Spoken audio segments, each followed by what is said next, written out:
multipolar world, strategic autonomy or strategic alignment. Allow me to introduce our moderator, Patrick Winter, diplomatic editor, The Guardian, United Kingdom. Dear moderator, the floor is yours.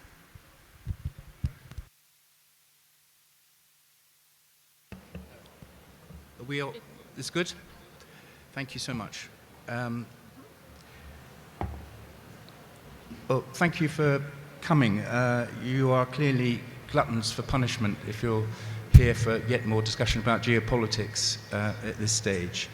My name is Patrick Winter, and I'm the diplomatic editor at The Guardian, and thank you to the organisers for asking me to moderate this panel.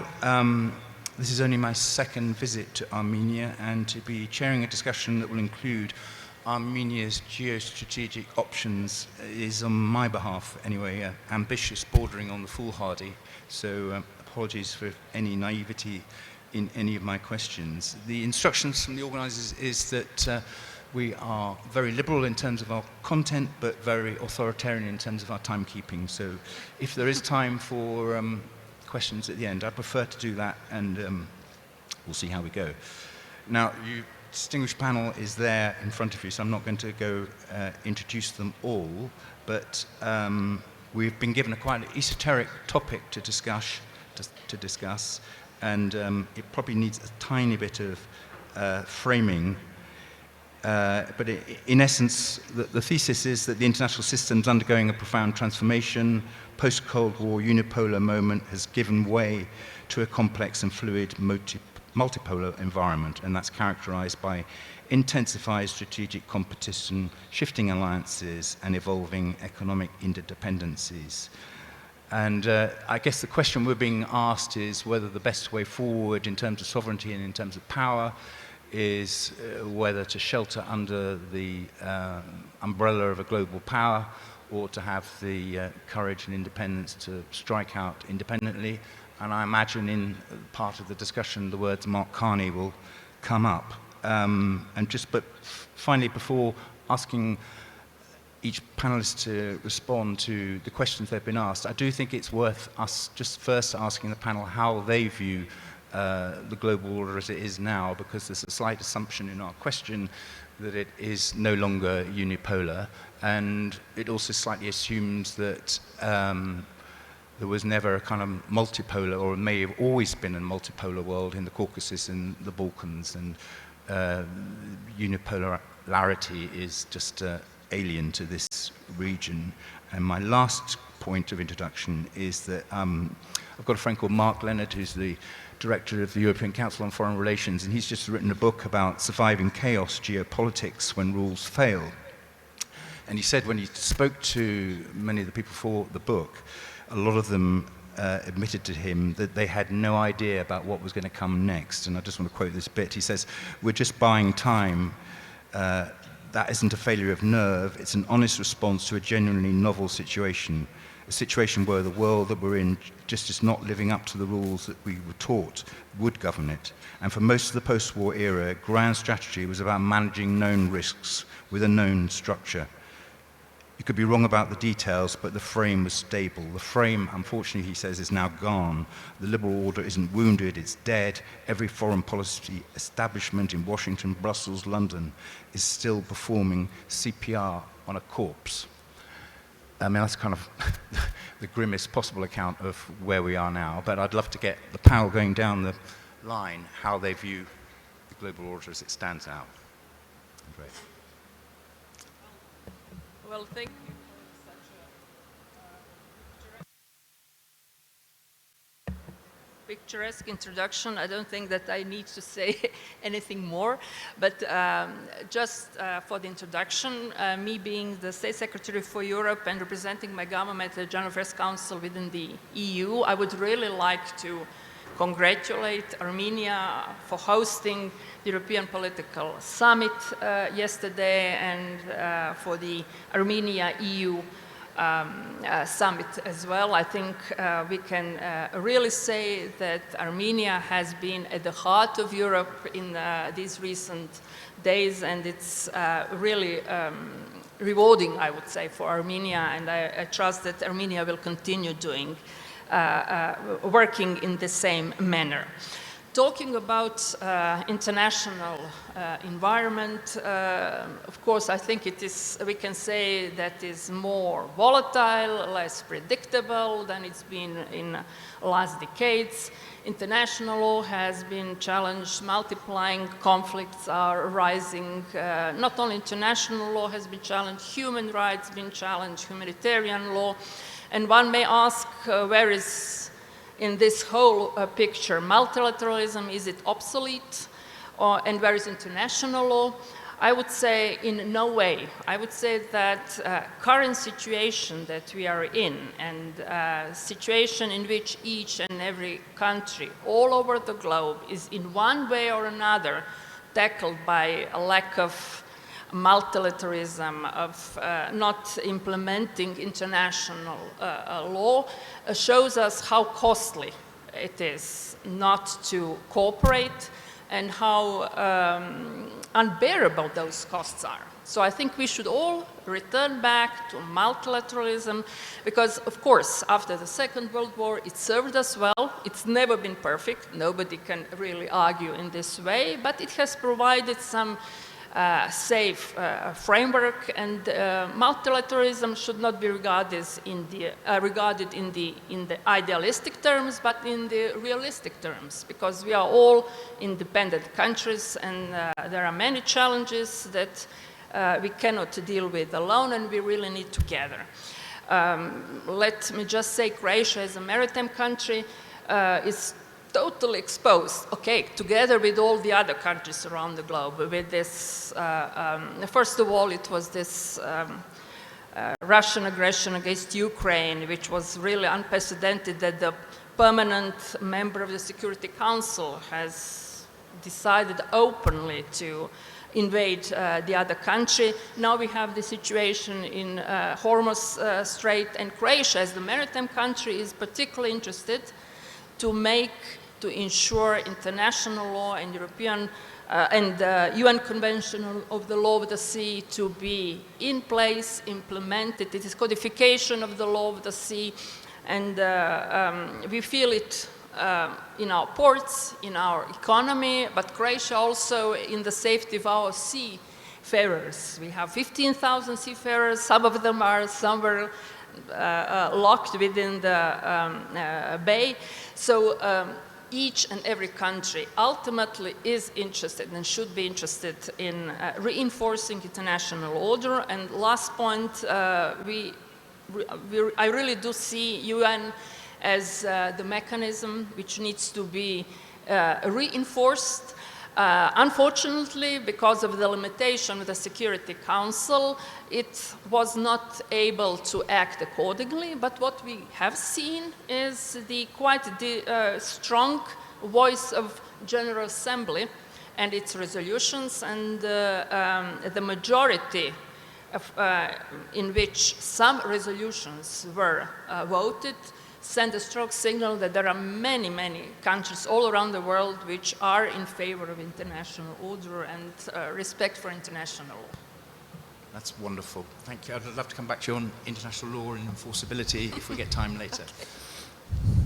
Please. Yeah.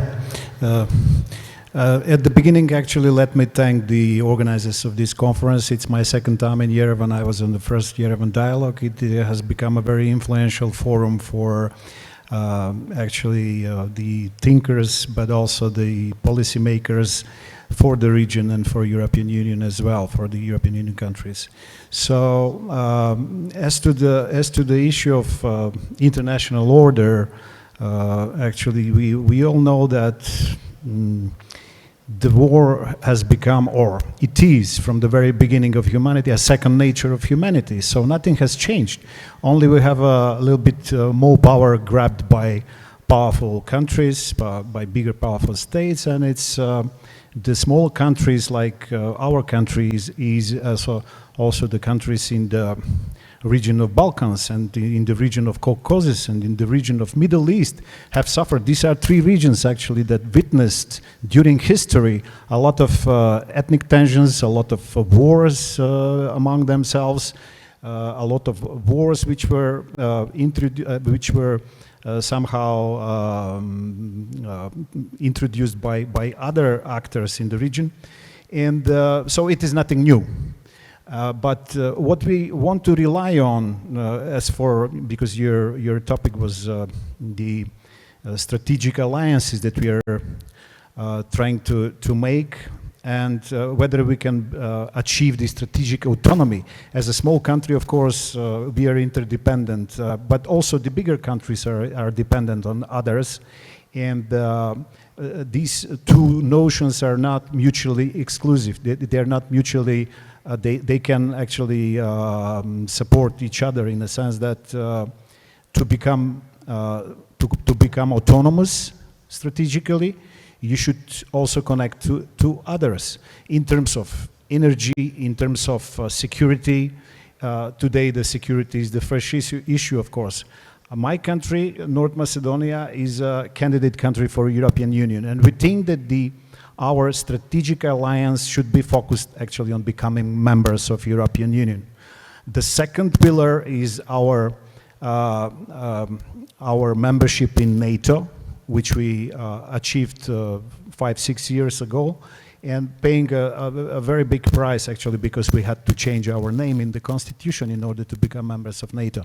So we did it within these pillars. I would also say our strategic partnership with the United States, which is also important for the region of Western Balkans, much more than for other regions in the world. Of course, it is very important for the region of Middle East.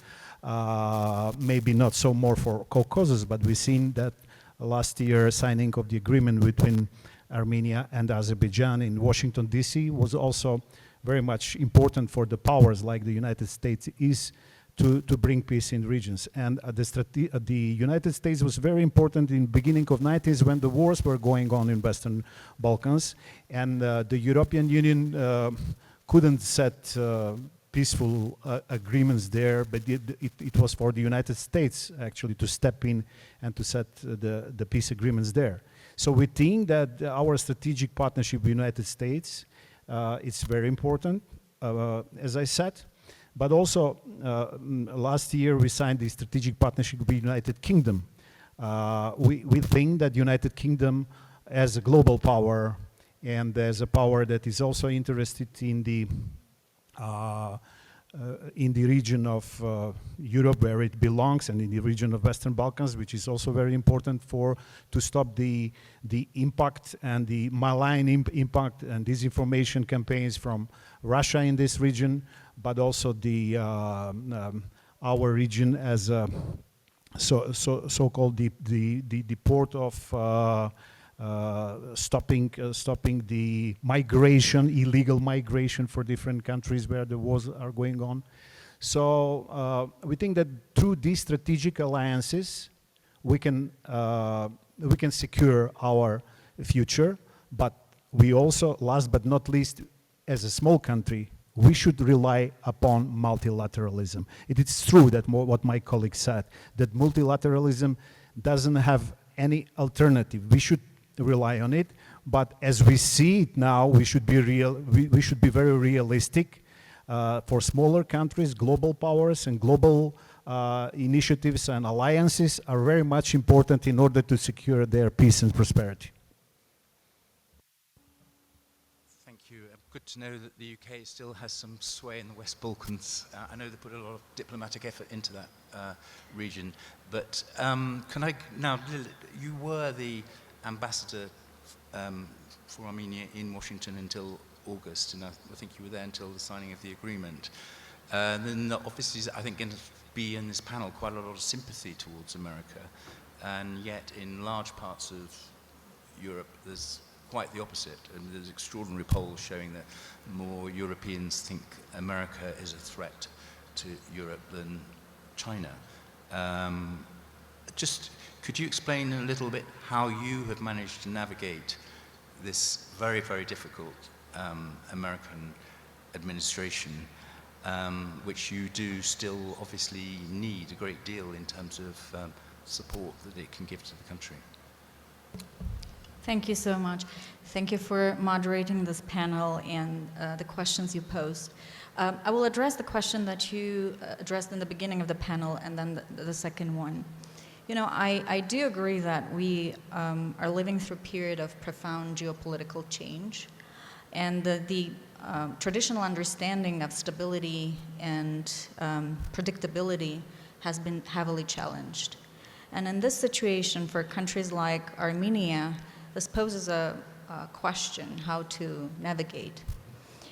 In our case, in this regard, we are focusing on one core principle, which is strengthening our sovereignty while also expanding our partnerships. We do not see strategic autonomy and strategic alignment as contradictory concepts. Strategic autonomy does not necessarily mean isolation or withdrawal from the international system, and strategic alliance should not be at the loss of sovereignty or independent decision making. For us, the key word here is balance, and that's why the policy that we are pursuing is, the foreign policy is more diversified, more adaptive, and more resilient. In this understanding, also the challenges and the security challenges that Armenia was going through starting from 2020, 2021, there was a strategic, again, opportunity to engage partners, also the United States, also the European Union, to come to an understanding that we need to live in peace in our region with our immediate neighbors, but also make this peace sustainable.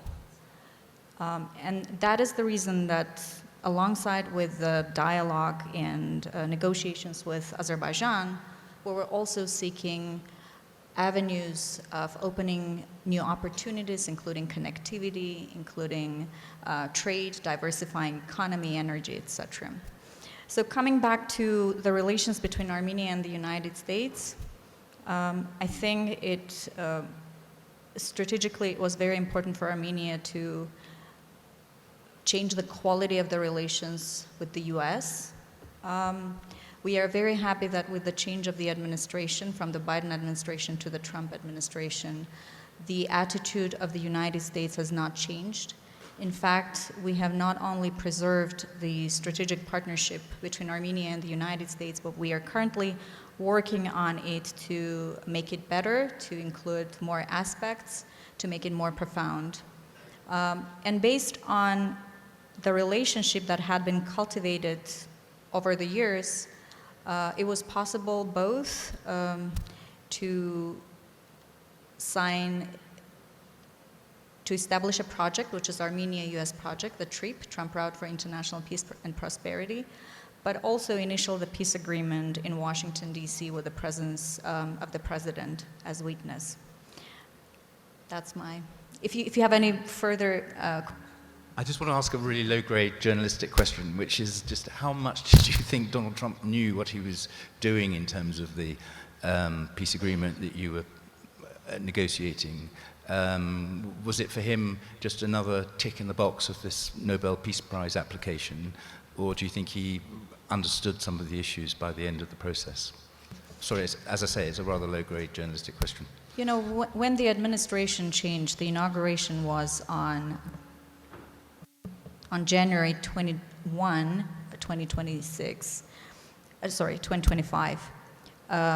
Our main goal, main purpose was to be very proactive and manage to engage with the administration as fast as possible. That's why the Prime Minister came to the United States and met with the Vice President already on February the 7th to brief both on the bilateral agenda, but also what's happening on the peace agenda between Armenia and Azerbaijan.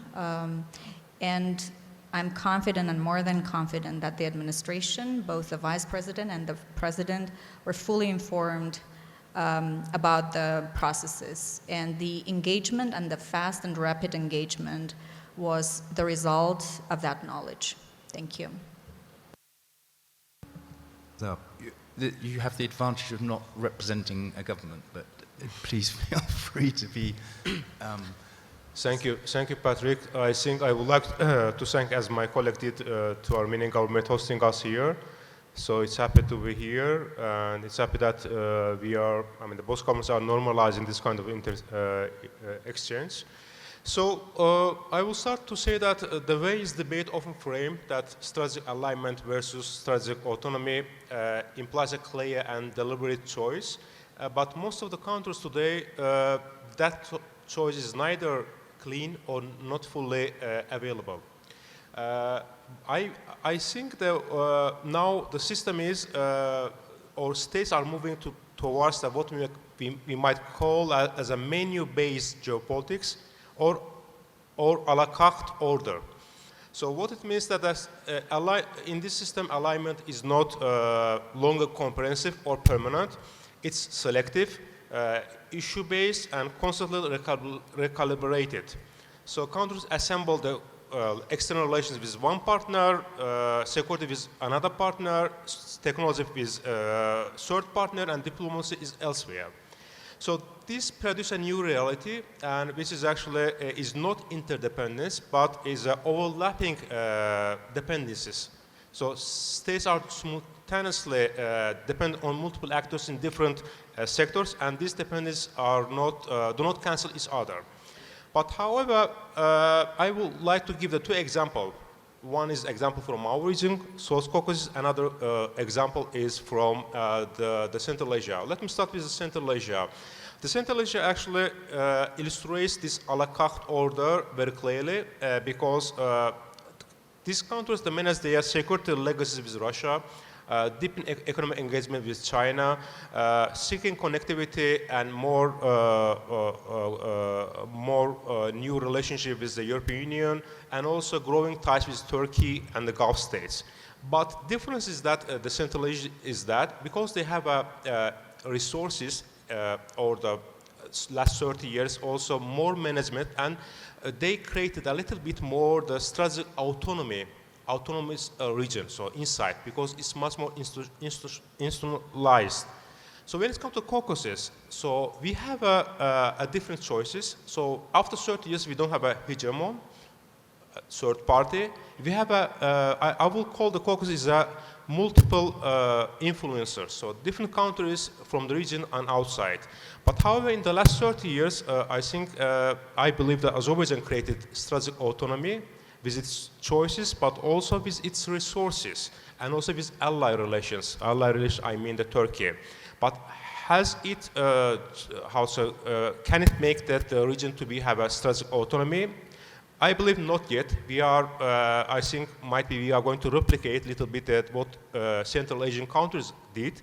But in order our region to have a strategic autonomy, it's not only our choices, but also external powers who has an interest to shape a new order in this region. They also need to focus to three countries and to make them to have overlapping dependencies each other, not different third parties. So it applies to the United States, it applies to European Union and other countries. In that way, in the longer term, I think this, let's say, one country strategic autonomy can expand to all three countries, what I believe. So you're talking about third parties encouraging the countries within the region to ally together. Yeah, not dividing a role, not actually just to trying to, let's say, minimize third parties' role in the region in expense to others. So because in expense mostly in our region happens to the sovereignty of our countries, not actually expense of the third countries. So an example would be that Turkey could encourage Armenia and Azerbaijan towards a peace agreement, presumably by opening its borders, for instance. Yeah. For example, the United States approach to Azerbaijan and Armenia is actually locked Azerbaijan and Armenia to connectivity. It's that approach, I believe, that working, and this can create a overlapping dependence between Azerbaijan and Armenia. In the longer term, it's actually shape the region and all three countries with other external actors. So I believe that the European Union, the countries who has an interest to see peace and prosperity in the region should take this form of activity. Okay, just going back down the line again, can I ask you two questions really? One is, do you see there being a great power conflict between Russia and America indefinitely, even when the Ukraine war ends? Is the kind of political space between the two powers so vast that it's not going to be recovered by a peace agreement in Ukraine. And secondly, I'll just try to get your views about what Mark Carney's been saying in terms of there being a complete rupture between the West and America, and this requires European and Canadian countries to come together in alliances of middle powers. And does this concept of middle powers really hold anything? Doesn't everyone want to be a middle power? Everyone believes they're a middle power, and therefore it doesn't really have any cohesion to it. Well, sorry, keep on pressing it wrongly. Yeah. The question on Ukraine, one really need to be prophet to know how long will it last and how will it end. But what we really do know is that international order has been tremendously shaken by this Russian aggression against Ukraine, and that the only way out for EU, I would say also for Croatia as the member state, is to continue supporting Ukraine. I would say as long as it takes, and I would also be proud to say that Croatia is among the countries which are in 10 highest contributors if you count GDP ratio, of course. We will continue to do so. We are glad that now European Union has been able to come up with this 90 billion loans, that we continue with this 20th package of sanctions, and we'll see how things will evolve. Talking about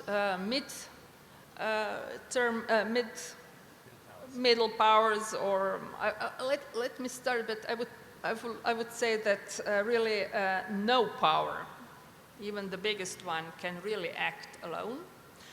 But on the other hand, no country, middle power, small country can act also alone in the sense of protecting its own interest and defending itself. And this is why the name of this panel is either to choose, or my answer would be to navigate and to find the right balance between strategic autonomy and strategic alliances. And Croatia, being the EU member state and NATO ally, has no strategic ambiguities. It is clear that we are strongly anchored within the EU, which is a community of values, and also in the alliance in order to ensure our defense. Talking about strategic autonomy, one should not really understand it as some kind of attempt to isolate anyone, but on the contrary, to be able, I would say, for the EU, European Union, but also Croatia as the EU member state, to act when it's needed, and also to manage our dependencies, and also to lessen or reduce our vulnerabilities. And this is all what it is about. And Croatia, as the EU member state, has really trying to contribute in strengthening this strategic autonomy of the European Union. At the same time, we are fully aware and we are fully ready, and we fully work on strategic alliances, first of all within NATO, with our transatlantic partners, but also with other countries, like-minded countries with which we with which we are already developing, and also will start to develop a closer relationship, be it partnerships, be it trade relations. This is the way in which we strengthen simply our resilience. And if I have a minute just to say, we really need to be active. We need to be active, and how to achieve this strategic autonomy when we talk about European Union and Croatia, I would outline 3 huge areas. Energy, we heard a lot about it. You can't be really autonomous if you really do not have access to energy. And on this part, so I would say energy, connectivity, and strengthening partnerships, alliances, trade agreements. One short comment on energy.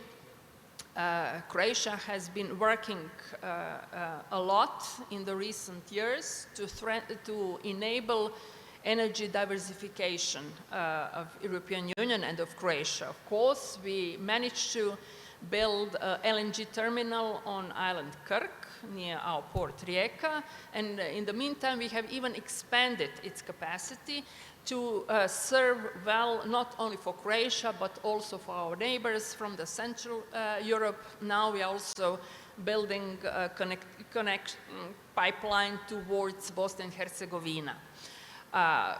We are also very keen on strengthening our attempts when it comes to renewables, recycling, and all those activities which would really lessen our dependencies. About connectivity, we are proud that Croatia is on the 4 European TEN-T corridors, but now also work as the Mediterranean entry to the Central Europe, and it is one of the shortest ways also from Europe to Asia. So there is a lot of things to do, and each of our country really needs to contribute as much as it can, and only then we can really shape and reshape the world, which is now in evolution. Okay, thank you so much. Every country thinks they are the trade corridor. Yes, if I can add something about Ukraine. Actually, we are very much supportive of Ukraine sovereignty and territorial integrity. We have contributed a lot militarily, in military help, also in humanitarian help. We've been among first five NATO countries that gave GDP per capita actually the military help to Ukraine. So we know from our own actually experiences how important it is to defend your sovereignty, territorial integrity, but also identity, which is in question in Ukraine. We have also been attacked, not militarily, but our identity was attacked by our neighbors, so we know and we understand this. That's why we actually support Ukraine. It's out of reasons that are very much obvious to everybody, that Russia has done an aggression which is unprecedented in this sense. But also we are very much supportive of peace negotiations, to proceed with peace negotiations. We understand now that the focus is a little bit more shifted from Ukraine to Iran, because we face all this with the latest war there. We face the energy crisis and everybody is focused on it. But we think that the European Union's focus should also be, I mean, it is on Ukraine, but all the world focus, and without, actually with United States as well, as long as they, I think even parallelly, if they finish the war in Iran as soon as possible, hopefully, the focus should be on Ukraine, on making peace in Ukraine. And we supported from the very beginning the Trump initiative for negotiations. We believe that without the United States, you can not even actually neither wage a war nor make peace. So, and we still believe it. So the United States is needed in this capacity actually of mediator and negotiator with Russia. Of course, it doesn't mean that Russians has to retain the territories or whatever. It means that nobody should recognize that these territories are taken by force. But we need to make peace in order for Europe to be in a position actually to develop its own security and integrity. But what we also need is the European Union to be enlarged with the Western Balkans, with the countries in the Caucasus, because we think that Europe cannot achieve its cannot be seen as a global power if it doesn't integrate those regions which are in the heart actually of Europe and on the borders of Europe, with different kind of worlds which are worlds of anti-democracy, authoritarianism, not valuing the principles of European Union. So this is my last message, actually, that Europe should make very firm steps, although the rhetoric is there, but it should make much more actually hard steps in this direction, in a sense to enlarge with the Western Balkans and with the countries in Southern Caucasus. Thank you. Could I just shift slightly because of time? Is it, I mean, Macron today was talking about the destiny of Europe for Armenia, and we're just talking here about enlargement. I mean, how much of this is a reality for Armenia? Is it so distant that we're talking 10, 15, 20 years, and you're really being sold a mirage? And I don't mean the jet, I mean the image. Thank you. The polls that are being conducted in Armenia in recent years about the sentiments of the people, of the citizens of Armenia in terms of aspirations towards Europe, the polls show that a lot of people in Armenia, I would not like to say vast majority or 50%, but a lot of people, much more than we would have imagined before, are for the European Union and for Armenia joining the European Union. How much this will translate into a reality later, we will see, but you know that last year Armenia also adopted a resolution in the Parliament of Armenia by which we're starting the process of integration into European Union. I think for any sustainable result and sustainable commitment for any country, it is important to consider, take into account the sentiments of the population and what people consider closer to their heart and to our values. So it is definitely an indicator what we see as a result of polls, and I think the government of the Republic of Armenia is going definitely to follow what people are saying. Thank you. You were talking earlier about the role of third parties. Do you, and talking about ad hoc alliances coming together, I mean, do you see some value in what Mark Carney's been talking about in terms of these middle powers forming alliances and horses for courses, and that one has to work around some of the great powers because they are so locked against each other, and that the most creative way for countries of this middle regions and middle powers is to work around the great power? I think first of all, I think middle power definition is changing. So I think even some small states also calling themselves as a middle power. So and the old concept has a new face probably. So that's why hard to answer your question in the same way, in a way that actually how the middle power and the big power cooperation is possible, and to make them more how to say stable and secure for our region or the different regions. But what I can say might be a lesson from our region is that we always look to the prescription from others the last 30 years. You know that there's a cliche that I don't like. It's often used about this Middle East that either you are on the menu or the guest list. But I think we learn in the region that we are actually in the kitchen, so preparing our own dishes.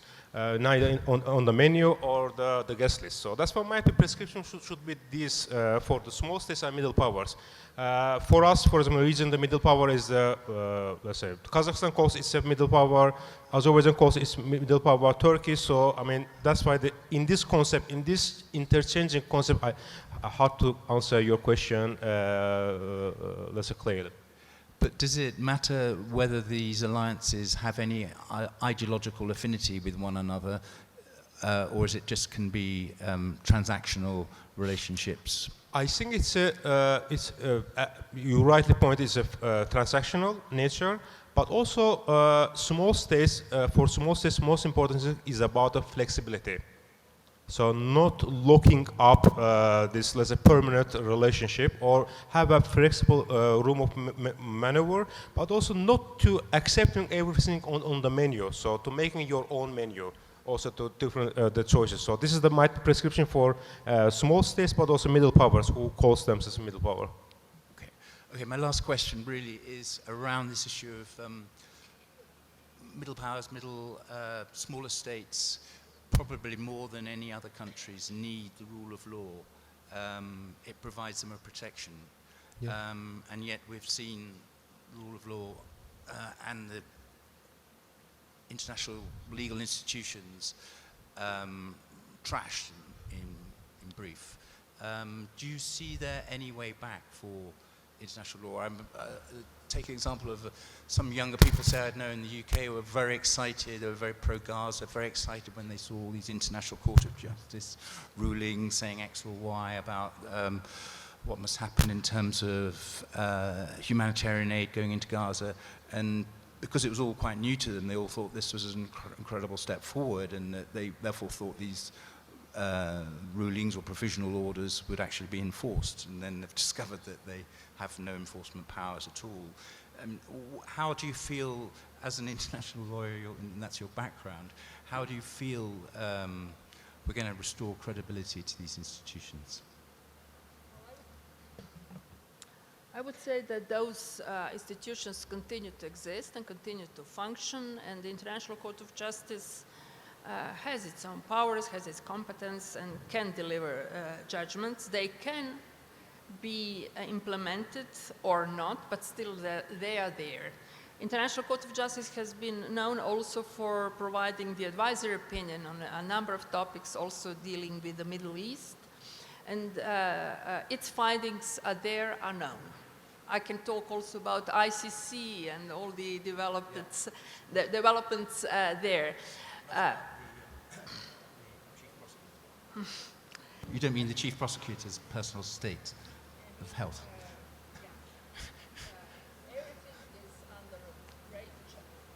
Everything is under a great challenge, but I would still believe that at one point of time, those middle-sized countries can build strong alliances, be it, as I said, these trade agreements, be it partnership with southern countries, let's say from European Union to the southern neighborhood.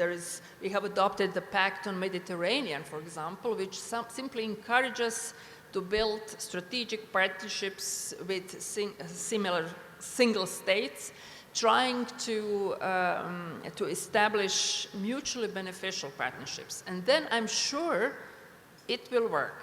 And once, I would say that the international order will be restored a little bit in a different shape, but definitely it is the only way forward.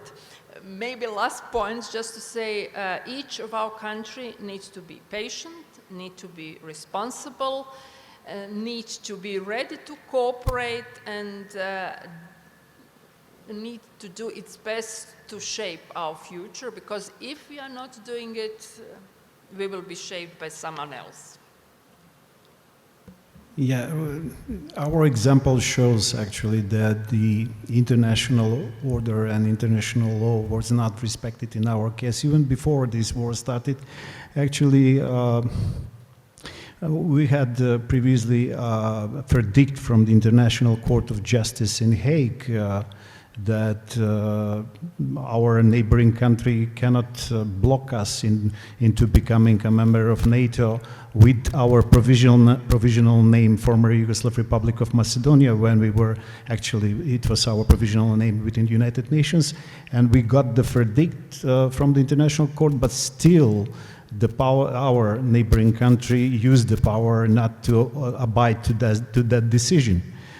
We have, again now, actually, the verdicts from the Court of Human Rights of European Council, actually in Strasbourg, which had 14 decisions for our minority, Macedonian minority living in neighboring Bulgaria, that they should actually register their organizations, but our neighboring country is not registering them.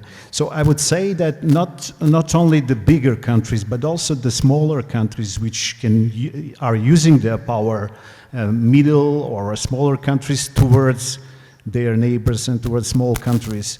But now we face that even the middle power countries and some bigger countries are witnessing this international order disrupted.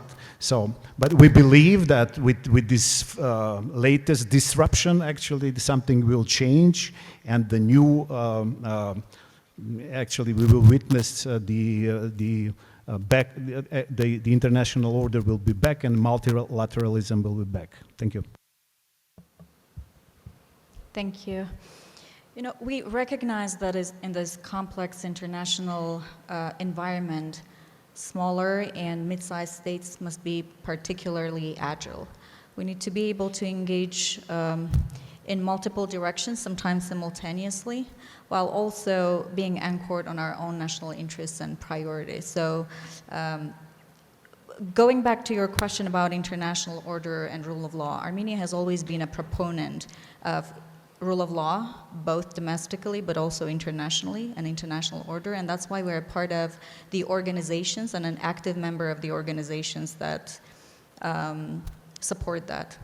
It's not always that we see it's being effectively kept, and that's another challenge that the international system is facing, but hopefully we will get to the point where they function fully. Thank you. This has to be the last answer, because I will be shot otherwise, the organizer said. I think, I mean, I agree everything is said about this, but I think the main issue for small states is about the predictability, and we see in this international order less stable deterrence for the small states. So this is and this also makes states rely to each other less, and to read signals differently, and which actually increase this militarization and a more, let's say, different order. What's the choice, or what's actually a fixation of this? Probably a more clear rules of the game in the small states that we are living, and the more interaction between the small states to understand each other and their, to understand how their predictability and their signals. That's the mighty solution, short term at least. Look, thank you very, very much. Sometimes we were veering into the seminar room, and sometimes we were very nitty-gritty, practical, real politics, and it's a huge subject which we just scraped the surface of. But thank you so, so much to the panel for being so responsive, and I thought really fascinating. Thank you so much.